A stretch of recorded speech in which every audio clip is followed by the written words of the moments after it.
a week it was last week, San Antonio Spurs fans. What's up, San Antonio Spurs fans? Welcome to TSR Sports. Oh my gosh, so much to cover on what happened last week. Of course, the trades were the biggest thing with Derek White, Thaddeus Young, Drew Eubanks being traded. Welcome, Josh Richardson, Thomas Satoransky, and Romeo Langford. And welcome, not one, but two first-round picks, giving the San Antonio Spurs 3 first-round picks in this coming draft. Plus, we have 3 second-round picks. Just an exciting time to be a San Antonio Spurs fan. And to top it off, Jakob Poeltl hit a 3. Spurs can get the last shot. Jakob Poeltl throws up a 3. Oh my god! Oh my god! Oh my god! Jakob Poeltl hit a 3! Jakob Poeltl hit a... Oh my goodness! Yeah, there's my reaction video. You guys said I should put it in this video, so I thought I'd do that. The Spurs ended up going 2-1 versus the Cavs. The Hawks and Pelicans beat the Hawks and Pelicans by double digits. And don't look now, but the San Antonio Spurs are 1 game out of the play-in. And thank God the bottom teams in the Western Conference are so bad. They actually have a legit shot at making the play-in. San Antonio Spurs fans, while I'm going over this, drop a comment down below. What you like about last week, what you didn't like. If there's anything else you want to talk about the trades, drop a comment down below. Hit that thumbs up if you like to support the channel, and subscribe for more Spurs content. Let's get into my report card. It's time for the good, the bad, and the ugly.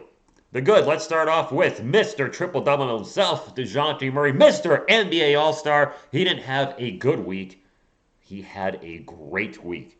26.3 points per game, just about 8 rebounds, 12 assists, 2 steals, and you can't see the stat up here. He averaged 1.3 turnovers per game last week. That is almost a 10-to-1 assist-to-turnover ratio. My friends, that is not just NBA All-Star stats that he put up last week, especially when you look at his shooting metrics up across the board. Those are top 5 player in the NBA statistics he put up every week. Now, I don't expect him to keep us up throughout the year. If he does, oh my goodness, I would be so shocked. But man, DeJounte Murray is not only showing us that he is an NBA All-Star, not just because of a reserves thing, because of injuries, but he belongs as an NBA All-Star now. Really should start beginning talked about as not only as a most improved player in the NBA, should be discussion. We're all defensive team. Some of you said defensive player of the year, but also should be talked about as one of the top point guards in the NBA. The way we've seen this man grow throughout this season has been nothing but short of impressive. And he has made Spurs fans around the world, I've seen it in comments and I've seen it in chats, go, wow.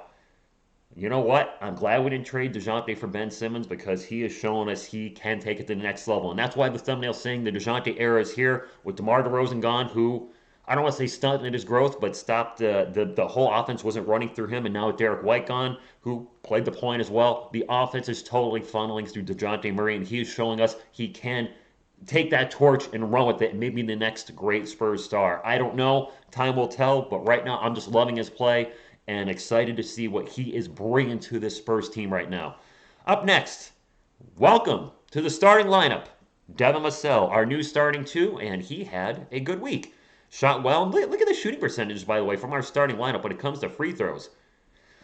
All our guys were hitting the threes, and all our guys were, except for Jakob, but even Jakob, for him, our guys were hitting the free throws, and Devin had a great week, 17 points per game, shooting well, playing defense, and I think he's going to excel in that starting role as he gets more acclimated to being a starter. And he's showing a great ability to not just be a 3D player, but also to create his own shot inside the arc and make jumpers and finish at the rim.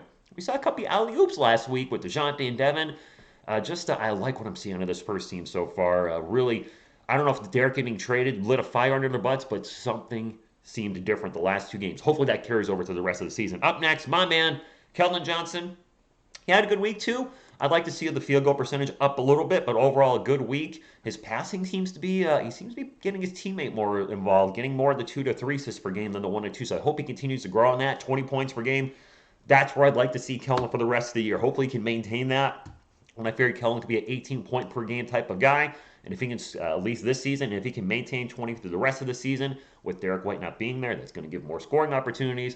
I hope he can maintain that. Up next, Dougie McBuckets. I thought he had kind of It was a good bad week for Doug McBuckets. He shot the three phenomenally well, 44%. I believe him and Kelvin are top 10 NBA, maybe even still top five. I didn't check this morning. My apologies. My only knock on Doug and why I give him a good bad week is his 2 point field goal percentage was low at 33%, which is why his overall shooting percentage was 40%.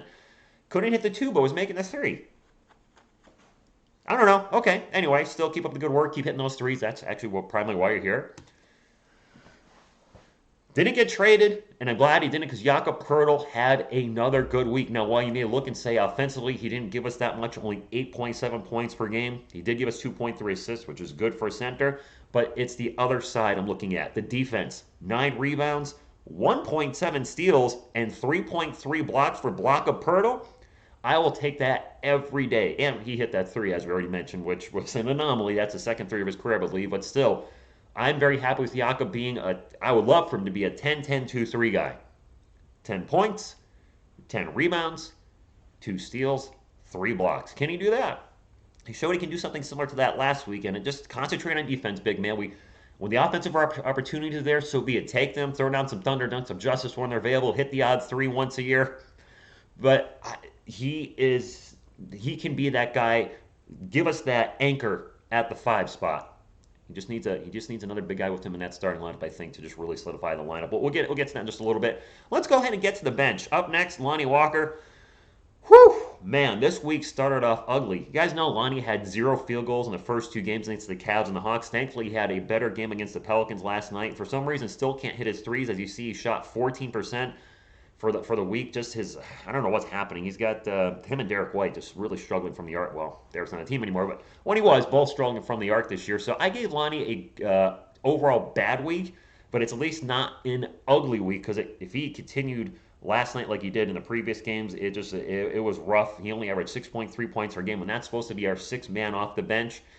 If Lonnie keeps playing like this, he's not going to be a Spur next year. There's really no point in doing a video about it. I've talked about it in these videos a little bit here and there, and also in live streams. He's going to need to step it up, and I'm rooting for him. I want him to much like Elvis said, it's now or never. You got to start showing the team that you are one of our primary options off the bench because he's not going to be a starter. Devin Vassell has that spot, and it's his to lose, and I have a feeling Devin Vassell is not going to lose that spot. He's going to continue to perform and grow throughout the season. Up next, moving up the ranks, as you can see, Joshua Primo. I didn't realize this when I was pulling the stats. He played a lot last week, 22 minutes per game. Goodbye, G League. I don't see him going back down there with Bryn Forbes off the team, Derek White off the team.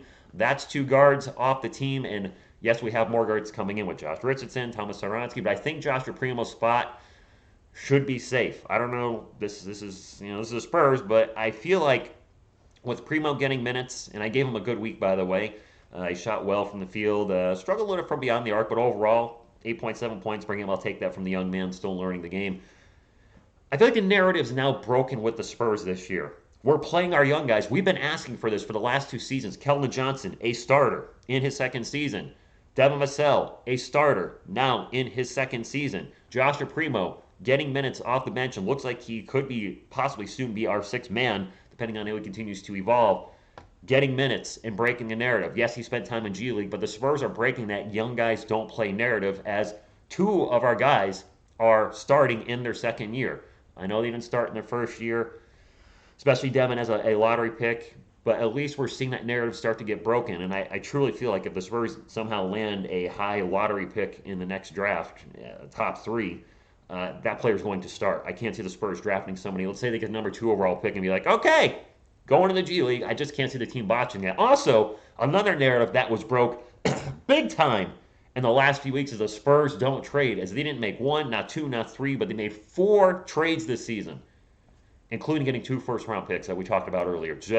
I like what the Spurs are doing. They're I think for a little bit, Pat Foe, Brian Wright and company were kind of stuck in let's try to win as many games as we can, and they are still trying to win, but I think they felt like with DeMar DeRozan they could get to the playoffs and make a run. Clearly that was not the case what was left around him, but now they're building for the future. But while building for the future, still trying to win, and we're 1 game out of the play-in, Spurs fan. This is such an exciting time to be a Spurs fan. I could be here all day talking about how excited I am. Trey Jones, he had a good week.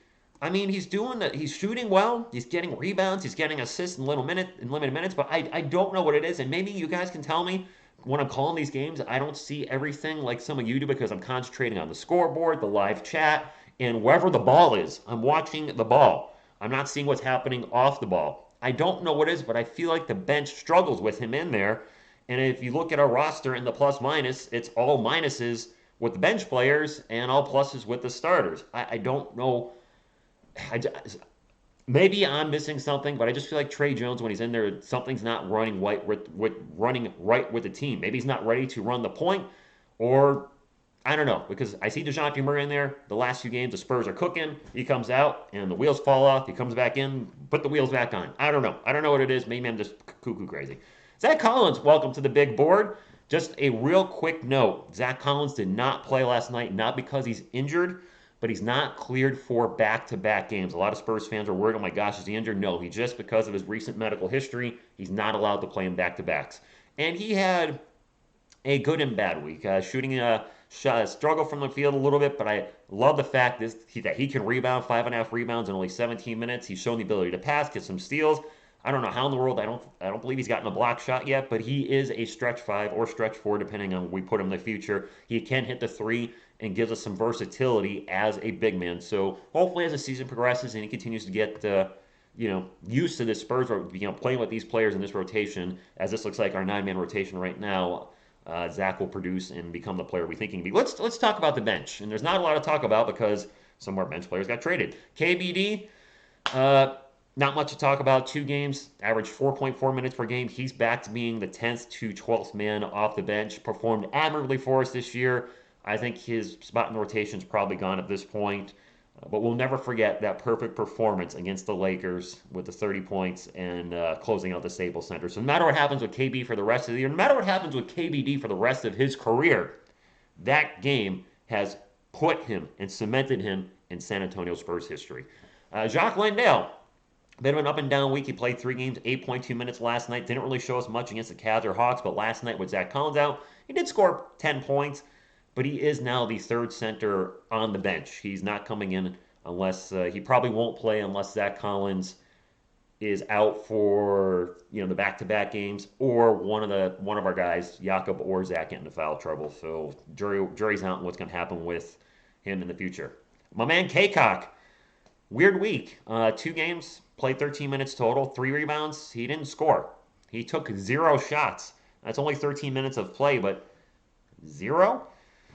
Kaycock, that's not going to get you a spot on this roster. You gotta get the ball to him. I really thought maybe he could give us some help as a big guy, a bruiser in the paint, but so far it's been very limited opportunities. And maybe the San Antonio Spurs, Patfo, pop in the front office, just as much as he's dominating the G League and shown flashes here and there in his limited action, maybe they just look at him and don't think he's brings what we need to the team, and that's why he's not getting those opportunities. And last but not least, Joe Wieskamp played 4 minutes and got a rebound. As far as our new acquisitions, Josh Richardson, Thomas Satoransky, and Romeo Langford, they will be available versus the Bulls on Monday, Valentine's Day versus DeMar DeRozan and company. I will be calling that game. I know it's a holiday, but I was like, you know what? The Spurs only play twice next week against the Bulls, and I forgot to grab the other team as they're playing. Let me pull that down real quick. I don't know if this is going to pop. Bulls and OKC on the 16th. That's, at worst, I think we go 1-1 this week. We could go 2-0. We beat the Bulls before, so no reason to think why we can't. But an interesting time to be a Spurs fan. And let me close with 2 things. First off, my Spur of the week. I mean, was there any doubt NBA All-Star DeJounte Murray, with the week he had, was going to get the Player of the Week? I mean, a lot of our guys played great, but come on, man. He was just off the charts. And you know what I really love about DeJounte's week, just real quick? Last night versus the Pelicans in the third quarter, he had 3 bricks in a row. 3 bricks in a row. And I was like, okay, DeJounte, what you doing? And then I believe I think I already scored 11 points in a row. He went off in the third quarter last night and finished the game, I think, with 31. He's the only player I think I also saw in the NBA this year that's had back-to-back 30-plus point games and 10-plus assists or some weird stat. He's got the Spurs franchise record for triple-doubles for a player. He is just having a phenomenal year, so clearly the player of the week. He's obviously our MVP this year. But one thing I want to close on is the Spurs roster. I like how it's shaping up. The one thing I think we're missing, no disrespect to Doug McDermott. I know a lot of you guys ladies and gentlemen, like Doug McDermott. I feel like we're just one legit two-way stretch four. If we can get a player that's solid offensively and defensively, but can also hit the threes, a legit two-way stretch four, so we can put Keldon at the three and put him where he naturally should play. I think that's the missing piece to have a starting lineup that can make a playoff run. And as far as the bench, time will tell. Lonnie don't know, Trey don't know, but I like Dougie off the bench for firepower. Josh Richardson, a veteran, I like him for firepower off the bench. So I mean, this roster's starting to shape up. With all those picks coming up, I truly feel like the Spurs, as early as next season, not a contender as an NBA Finals contender, but I mean they're fringe playing right now as bad as they've played, and they could still make the play-in and add a legit four in there. I think we could be a playoff team next year and finish between 6 and 8. I really do. And we're just, DeJounte keeps playing like an all-star. Keldon and Devin keep growing the way they have, and Jakob just outplaying his contract like nobody's belief. And we're gonna have some cap room next year, so it is the most exciting time to be a Spurs fan since I've started this channel, because these 3 years have been very up and down. But right now, I'm very excited to see how the rest of the season plays out, and cannot wait to see what happens in the draft. But let's focus on the rest of the season. The Spurs are playing well, 2 wins in a row. Let's keep it going. Wow, this one a lot longer than I planned on it, but I had a lot to talk about. If you're still here, thank you for sticking around this long. This was fun to talk about the team's week, and I hope we keep it going this week. Hopefully we can go 2-0. Well, thank you all for tuning in, and until next time, and as always, go Spurs, go!